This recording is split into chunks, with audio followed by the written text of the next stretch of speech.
नमस्कार मित्रांनो, कोण होतीस तू काय झालीस तू या मालिकेच्या 25 डिसेंबरच्या एपिसोडमध्ये खूपच जबरदस्त ट्विस्ट बघायला मिळतोय. आणि ट्विस्ट असा असणार आहे की युगच्या आईने सरूने उदयला मारून टाकण्याचं पूर्ण प्लॅनिंग केलेलं असतं. उदयच्या रूममधल्या एसीचा गॅस तिने लीक केलेला असतो. एसीचा पाईप तिने कापून टाकलेला असतो आणि उदयचा तो रूममधला गॅस बाहेर येऊ नये, कोणाला डाऊट येऊ नये म्हणून तिने रूम बाहेर कपडे सुद्धा लावलेले असतात. इथे कावेरी किचनमध्ये पाणी घेण्यासाठी येते आणि तिला गॅसचा वास येतो. कावेरी किचनमधले शेगडी वगैरे चेक करते पण कुठे काही प्रॉब्लेम दिसत नाही.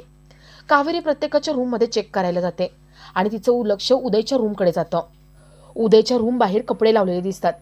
कावेरी म्हणते, म्हणजे हा गॅसचा वास बाहेर येऊ नये म्हणून कोणीतरी केले, मुद्दाम केले. कावेरी तो दरवाजा उघडते आणि तिला कळतं की इथेच गॅस लीक होतोय. कावेरी आपल्या तोंडाला कपडा बांधते आणि ती उदयला उठवायला जाते पण उदय बेशुद्ध पडलेला असतो. कावेरी त्याला उठवण्याचा खूप प्रयत्न करते पण कावेरी त्याला उठवू शकत नाही आणि तिला चक्कर येते. कावेरी बेशुद्ध पडते आणि उदयही खाली पडलेला असतो. आता कावेरी उदय यांच्या जीवावरती एवढं सगळं बेतलं आहे. घरातल्या सगळ्यांना कसं कळेल आणि जेव्हा कळेल तेव्हा सगळे कावेरीवरती डाऊट घेतील का? कावेरी आपली बाजू कशी मांडेल हे बघण्यासारखं असेल. तर या सगळ्याची सुरुवात कशी होते ते थोडक्यात पाहू. तर मालिकेमध्ये आपल्याला असं बघायला मिळतंय की सुलक्षणा सगळ्यांशी गप्पा वगैरे मारून जेवण करून रूममध्ये झोपायला येते. ती आरशावर बघते तर आरशावरती धमकी लिहिलेली असते. त्यावर लिहिलेलं असतं की उदयचा अंत जवळ आलाय. तुझ्या जवळची माणसं ते एक एक करून मी संपवणार. उदय एकदा मरणातून वाचलाय पण परत परत वाचणार नाही. आता तो मरणार. सुलक्षणाला खूप भीती वाटते. ती धावत बाहेर येते. सुलक्षणा मोठमोठ्याने आवाज देत सगळ्यांना बोलवून घेते. सगळे विचारतात काय झाले. सुलक्षणा उदयला म्हणते, उदय तुझा जीव धोक्यात आहे. अरे कोणीतरी तुझ्यावर जीवावर उठलेलं आहे. तुला काही व्हायला नको. उदयचा विश्वास बसत नाही. सगळ्यांचाच विश्वास बसत नाही. सगळे म्हणतात, मा आपण जेवत होतो, गप्पा मारत होतो, सगळे आपण समोरच होतो आणि घरात कोणी आलं पण नाहीये, दारं खिडक्या पण बंद आहेत. मग गेलं कोणा रूममध्ये? काही झालं नसेल ग, तुला स्वप्न पडलं असेल. सुलक्षणा सगळ्यांना आतमध्ये घेऊन जाते आणि ती आरशावर दाखवते. सगळे आरसा बघतात पण आरशावरती काहीच नसतं. मिरर पूर्ण क्लीन असतो. सगळे विचारतात, काय झालंय मा, असं का वागतेस तू? अगं आरशावरती काही नाहीये, क्लीन आहे सगळं. तुला बरं वाटत नाहीये का? टेन्शनमुळे तुला भास होत आहेत का? आणि हे बघ, काही लिहिलं असतं तर आपण सगळे तिथंच होतो ना हॉलमध्ये. आतमध्ये येऊन कोणी लगेच कसं काय पुसलं असतं एवढ्या लवकर? सुलक्षणा ओरडते. सुलक्षणा म्हणते, मी खोटं बोलत नाहीये, माझ्यावर विश्वास ठेवा. उदय विचारतो, मा काय झाले? तुला भीती वाटतेय का? कुठल्या दडपणाखाली आहेस का तू? सांग ना, काही असेल तर मला सांग. सुलक्षणा रडायला लागते. सगळे तिला शांत करतात. युग बाहेर बघतो. युगची आई आतमध्ये अशी लपून बघत असते. युगला कळतं की आपल्या आईनेच केले. आपल्या आईने बदला घेण्यासाठी हे सगळं केले. सरूला आठवतं की हे तिने सगळं कसं केलं होतं. सगळे जेवायला बसलेले असताना सरू 2 मिनिटासाठी बाजूला येते. ती सुलक्षणाच्या रूममध्ये येते आणि जादूची लिपस्टिक म्हणजे लहान मुलांच्या खेळण्यातली लिपस्टिक वापरते. ती त्या मिररवरती लिहिते आणि थोड्या वेळाने ते पुसून जाणार असतं. ती मिररवर लिहिते आणि बाहेर येते. सुलक्षणा ते वाचते आणि तिने सगळं बघून मग घाबरते. सुलक्षणाला घाबरवण्यासाठी सरूने हे सगळं केलेलं असतं. सरूला जे हवं होतं तेच झालेलं असतं. सुलक्षणा घाबरलेली असते. सरूचा मोटिव्ह पूर्ण झालेला असतो. ती खुश होऊन जाते.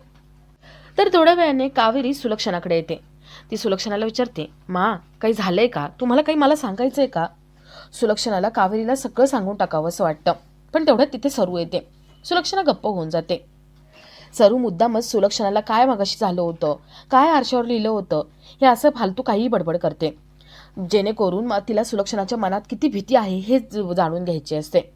त्या दोघींचं बोलणं चालू असतं आणि युग फोनवर बोलत बाजूला निघून जातो. कावेरी त्याच्याकडे बघते. कावेरी युगनेच केलं असं तिला वाटतं. कावेरी बाहेर येते. तर इथे सरू सुलक्षणाला विचारते, का हो, कोणी केलं असेल हे सगळं? म्हणजे कोणीतरी मुद्दाम तुम्हाला घाबरवण्यासाठी केले. जो ज्याने कोणी केलंय ना तो जिंकलाय बरं का. म्हणजे तुम्हाला घाबरवलंय. तुमची कोणासोबत दुश्मनी आहे का? कोणी तुम्हाला त्रास देण्यासाठी करते का? सुलक्षणाला आठवतं की सरूच हे सगळं करू शकते. तिनेच हे सगळं केलं असेल. सुलक्षणाला सगळ्यांना ओरडून ओरडून सांगायचं असतं, सरूबद्दल सांगायचं असतं, यश युगबद्दल सांगायचं असतं, पण ती कोणाला काहीच सांगू शकत नाही. ती गप्प होते. तर इथे कावेरी युगच्या मागे येते. युग इथे किचनमध्ये पाणी प्यायला आलेला असतो. कावेरी त्याच्या गळ्यावर चाकू ठेवते आणि त्याला म्हणते, ए युग, तू हे सगळं केलंयस ना? मला त्रास देण्यासाठी केलंयस ना? सांग, मगाशी तूच आरशावरती लिहून ठेवलं होतंस ना? आणि मला घाबरवून तू पैसे उकळण्याचा प्रयत्न करतोयस? युग म्हणतो, या सगळ्यामध्ये माझा काही संबंध नाहीये आणि मी तिथे तुमच्यासोबतच होतो ना, मी का करीन हे सगळं? कावेरी म्हणते, मला माहिती आहे ना, तू मुद्दाम त्रास देण्यासाठी हे सगळं करतोय, पैसे उकळायचे असतील म्हणून. युग म्हणतो, मी नाही करत आहे, पण तू करूच शकते ना. आणि कावेरी, तू मला धमकी देऊ नकोस ग. अगं, माझ्याकडून नाही बाहेर पडणार यशबद्दलचं सगळं, पण दुसरं कोणीतरी सांगूच शकतं ना मला. आणि विचार कर, जर मला बाहेरून समजलं की यश गेलाय पण तू लपवून ठेवले, तर काय होईल ग? जरा विचार कर, मला काय वाटेल? वाटेल ना, होईल ना त्रास. आणि मी मूर्ख नाही आहे मला त्रास द्यायला. मला माहिती आहे तुझ्याकडून कसे पैसे उकळायचे आहेत ते. मी माकडून पैसे नाही उकळणार, तेवढं तर मला अक्कल आहेच. कावेरीला युगचं बोलणं पटतं. जर युग करत नसेल तर हे कोण करत असेल असा कावेरी विचार करते. तर इथे सरू सुलक्षणाला म्हणते, मला वाटतंय ना तुमच्या मनात भीती बसली आहे कोणाची तरी, आणि त्याच्यावरती एक उपाय आहे. म्हणजे बघा, तुम्हाला पटलं तर करा हा उपाय. ही बघा, ही उदी आहे. ही उदी डोक्याजवळ ठेवून झोपायचं. म्हणजे ना वेडीवाकडी विचार येत नाहीत, शांत झोप लागते आणि कुठलीही स्वप्न पडत नाहीत.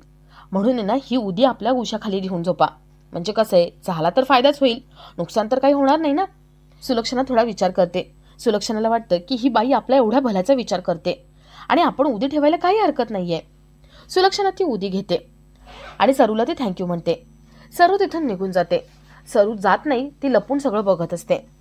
इथे सुलक्षणा म्हणते, मला भीती वाटतेच आहे, पण उदयच्या जीवाला जास्त भीती आहे. मी एक काम करते, ही उदी मी उदयजवळ ठेवते, म्हणजे त्याच्या जीवाचा धोका टळेल आणि मलाही भीती राहणार नाही.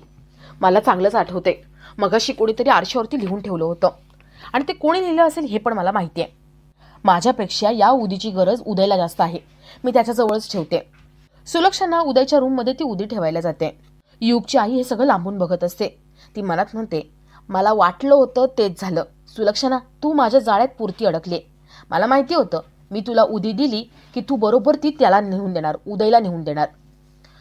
युगच्या आईला आठवतं की तिने उदी तयार केली होती आणि उदी तयार करताना ती म्हणाली होती की माझा यश गेला आणि माझा यश माझ्यामुळे गेलाय, यामुळे किती त्रास होतोय ना ते तुला माहिती नाहीये. सुलक्षणा, आपला मुलगा आपल्यामुळे गेलाय ना, हे असणं, हे फिलिंग असणं ना, तुला माहिती नाही की कसं असतं. आता जेवढं मी भोगलंय ना त्यापेक्षा दुप्पट तुला भोगायला लावणार. तुझा उदय तुझ्या हातानेच निघून जाणार, या जगातून निघून जाणार, आणि तेव्हा मला समाधान वाटणार. तर इथे सुलक्षणा उदयकडे येते. ती उदयच्या डोक्याला ती उदी लावते. उदय म्हणतो, मा हे काय करतेस, माझा या सगळ्यांवरती विश्वास नाही. सुलक्षणा म्हणते, माझ्या समाधानासाठी प्लीज लाव. उदय ठीक आहे म्हणतो. उदय ती उदी लावून घेतो. सुलक्षणा बाहेर निघून जाते आणि त्याला झोपायला सांगते.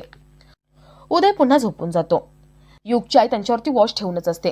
युगची आई म्हणते, मला माहिती आहे ना, माझ्या यशवरती तुझं खरंच कधी प्रेम नव्हतं, कारण तुझं खरं प्रेम असलं असतं तर माझ्या यशला म्हणजेच युगला तू उदी लावली असती.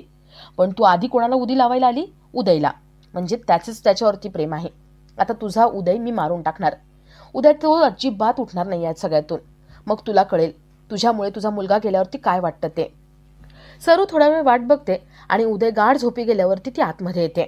उदय गाढ झोपलाय का हे चेक करते आणि एसीचा पाईप ती कट करते. एसीच्या पाईपमधून गॅस लीक व्हायला लागतो. सरू तिथून बाहेर निघून जाते. तर इथे कावेरीला तहान लागलेली असते. तिने पाणी ठेवायचं विसरली म्हणून ती किचनमध्ये पाणी घ्यायला जाते. आणि आपला आजचा हा भाग इथेच संपतो.